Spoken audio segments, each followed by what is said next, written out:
This is the Metaphysical Wolf. My name is Katsi and welcome to my channel. It's been a minute. In today's video, I want to talk about reality. As you know it, as you may not know it, as you understand it, or may not understand it. When reality or this world wants to elevate you or promote you to become the boss of it, it will present extreme challenges to you that you must learn how to pass. The older I get, the more I understand this concept of reality. As God, or as the Bible states, God is not there to harm us, but to prosper us. So reality is not there to harm you, but to prosper you.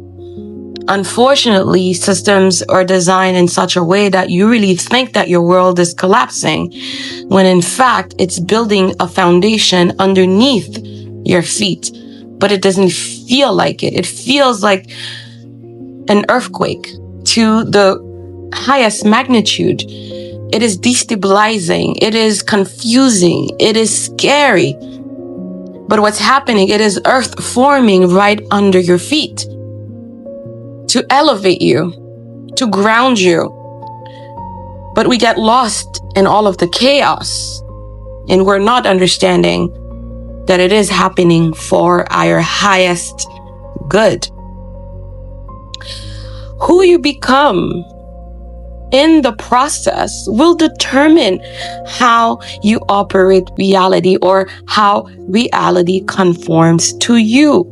If you look at people that are successful, there is a commending aura about them. There is a commending presence about them. It's as if everything is made for them and it happens for them or because of them.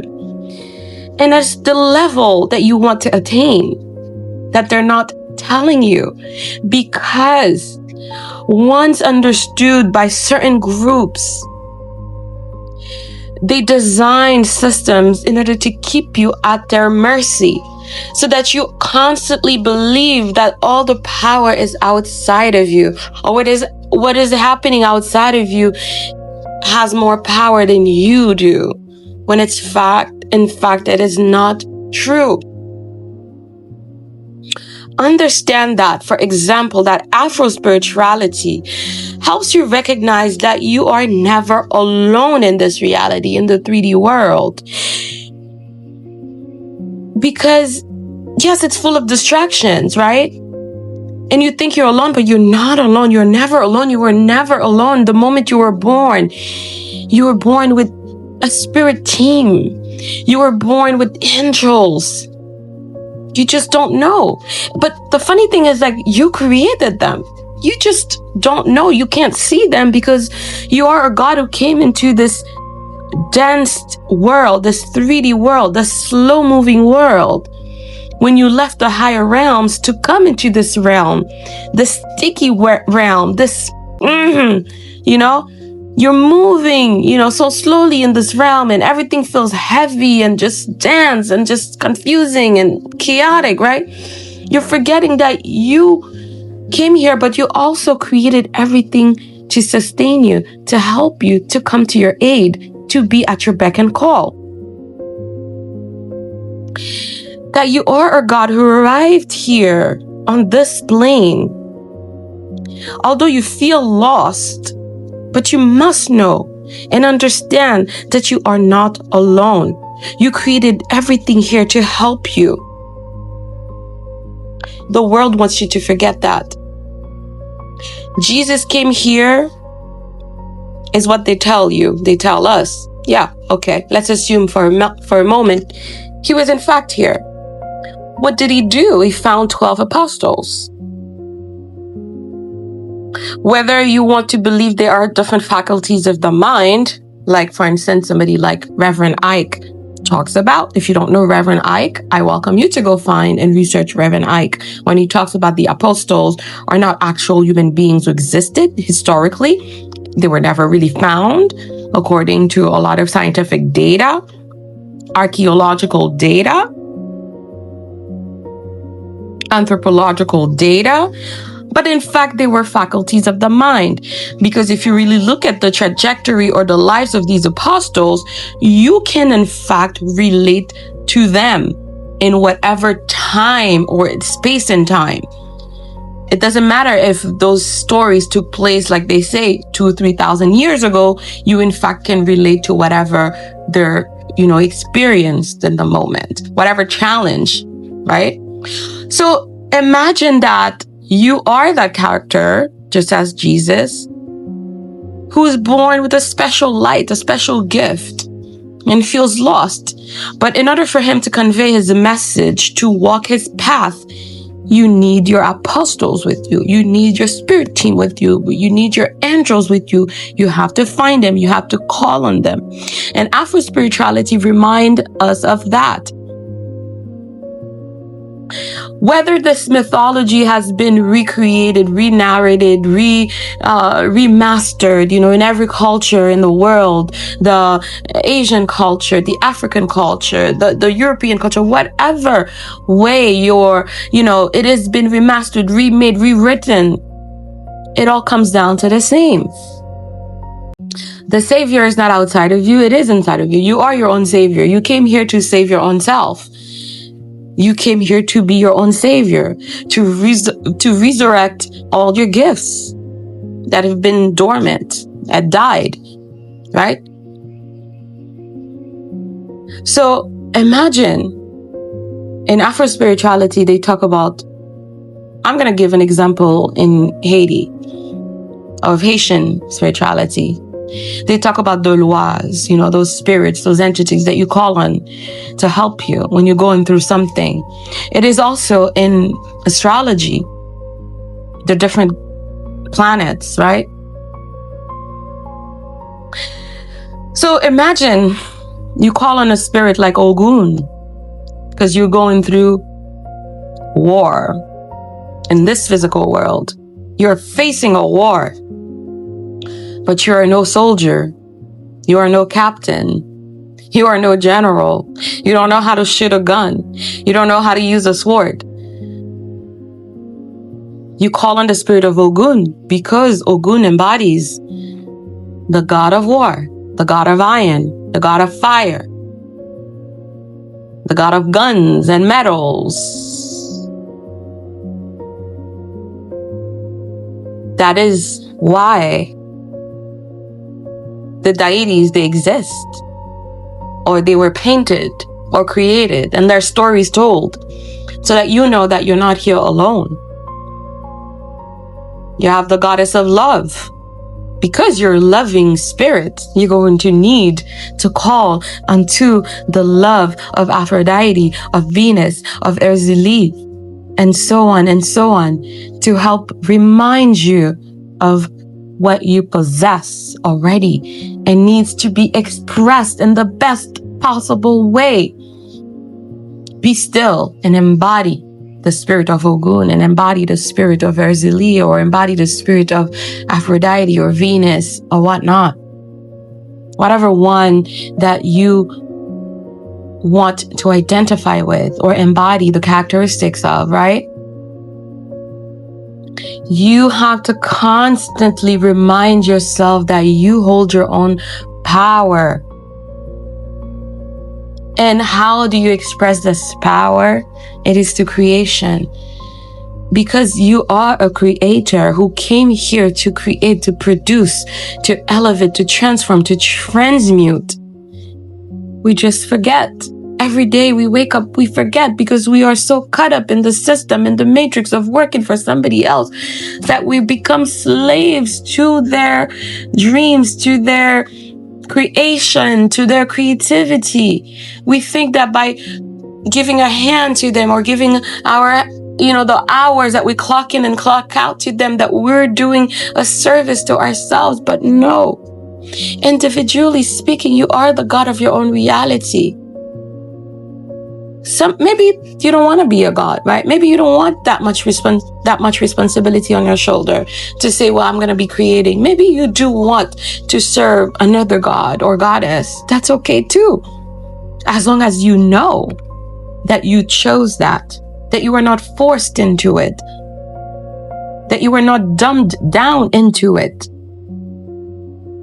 that you know very well unconsciously that I chose to give my hours to this company because that's what I want. And I own it and I rejoice in it because I am making it. I always say this, today is the day I'm making, I will rejoice and be glad in it. And that whatever's happening to you is not to harm you, but to prosper you. And if you remain still and you listen and you become aware of that awareness, of that consciousness, of that light of God that is in you, you will understand that, you are a co-creator with the master architect. You are an engineer with the master engineer, creating everything, producing everything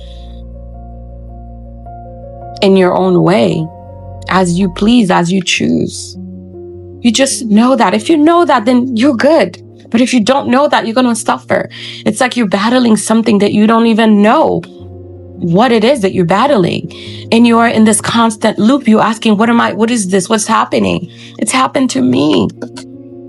It's happened to the best of us because we're not aware of who we are. And they don't want you to know this, because the moment you become aware, then you might choose not to work for this company. You might choose not to give your hours, to this corporation, or give your blood, your sweat, your tears to that corporation or to that other person.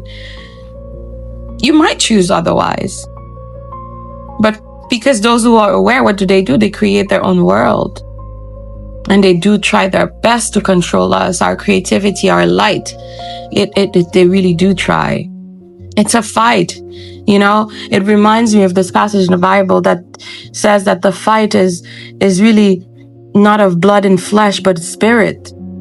It's the spirit that they want to capture. Because in essence, we are spirits. And Haitian spirituality or Afro spirituality reminds us constantly of that. And every ritual that is done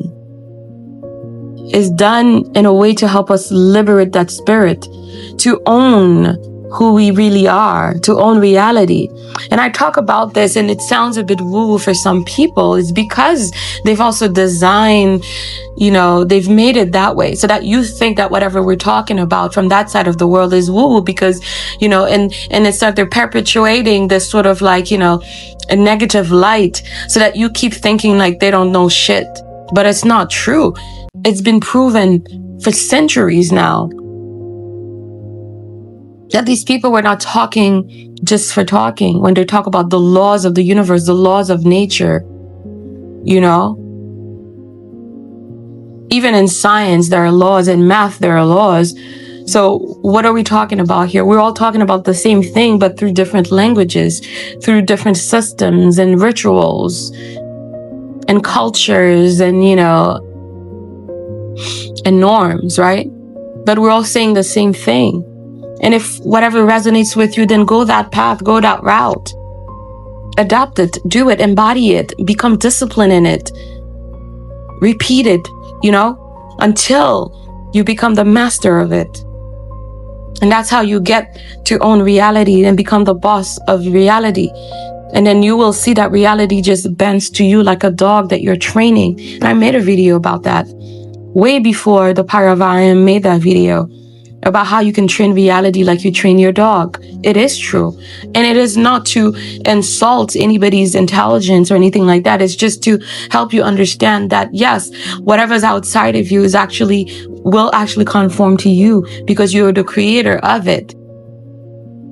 Reality is not projecting to you. You are projecting something, and that presents itself onto the screen of reality. And the more you shift your perspective, the more you learn to redirect your perspective, and then reality also morphs into what it needs or you want it to be.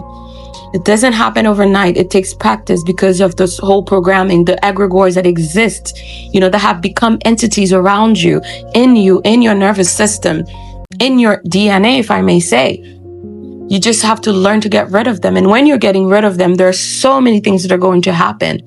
In fact, and they reflect in so many different ways, it could reflect physically. I've realized that the moment that I've wanted to change, certain habits, let me tell you something. Oh my God, the way that my nervous system was fighting. It was a fighting because it was not used to it, because, it's made to protect you. So it's like, there's a fight response in the way that when you're trying to shift reality, you're trying to change reality, there's a fight response or a flight response or a freeze response, a somatic response, right? So your body is like, you become impatient, you become tight in the chest, and you're trying to force outcomes, but it's a fight, right? Some of us, we give up. Some of us, we keep fighting. Or there's a flight response, anxiety. You have this escape behavior that comes over you. You doom scroll, or you feel like you want to run away. Yeah, or you freeze. I've had that happen to me many times. Your brain fogs and you're like, what do I do? Because you're trying to change reality. You're trying to shift reality. You want to become the boss of it, but it's like fighting, because it's like, no, remember, this is not how we used to be. We didn't, we always eat sugar. That's what gives you that drive in the morning. Remember, the coffee is what helps you. What happens when you quit coffee? You have a headache. Everything starts hurting. You're like, oh my God, I can't see clearly. Because the body is fighting what it's used to. This just the same thing with reality. It's going to fight you because it doesn't want to let go. These entities are right there. They're standing there. They are also ancestral entities. That's what they call those ancestral curses, right? The family curses and stuff like that. We used to eating sugar. We're going to continue eating sugar. Bruce Lipton, Dr. Bruce Lipton, if you don't know him, research him when he talks about epigenetics. The fight is outside, right? It's the habits that are formed that makes us who we are. We're not big bone. We eat like big bone families. We are not diabetic family. We eat like a diabetic family. So then the reality is your physical body will fight you because the spirit is trapped in this physical body and it's fighting you so that you can remain trapped. But you have to be able to understand that and rise above that and understand that, no, you are the consciousness in you, the God in you, the presence in you, the being in you, the I am in you is the one in control. You are the pilot. The somatic discharges the body tension that happens. The other day I had a neck pain when I started declaring that, no, I don't have a nervous system. I started declaring that, no, I was born today, and today I'm love, and today I am perfect, and today I'm beautiful, and today I'm 15 years younger than my age. Today I have love in my life. The moment I started declaring that, I'm telling you, I woke up the next day with a neck strain so bad I couldn't get out of bed. This is the challenges that you might face. You have crying spells. I'm emotional for no freaking reason. Like I should stay there because, there's nothing better for me. Don't worry, you're never going to be that, just stay there. It's what it's telling your mind is telling you this. The noises, the thoughts. You become the observer of these things and then you start fucking seeing them go up in flames. I promise you. It's not easy, but it's very possible. The emotions that surface, right? Old emotions, grief, loneliness, fear, shame, anger, and sadness, all these things, they come back up, wanting to suffocate you. Talking about cognitive dissonance. It's this internal war. You have this new belief that, I'm abundant. And then the old wiring is saying, no, you're not. Look at your bank account, bitch. Excuse my language. Your body is reacting. The stress chemicals, the anxiety, the discomfort. Because your nervous system prefers familiar suffering over unfamiliar possibility until repetition creates that safety for you. You're not going to become the boss of reality, and reality will not bend to your will. Understand, resistance is just a test that you must pass. When your conscious intention changes faster than your subconscious conditioning, your body will protest because your identity is changing, because your reality is changing. Fight Call on the spirit of Ogun to help you face this war. Call on the spirit of Oshun to cross that river of love. Today is the day I'm making. I will rejoice and be glad in it. This is the Metaphysical Wolf. My name is Kati. Welcome to my channel. Subscribe and leave a comment if this video resonated with you. Take care. God bless.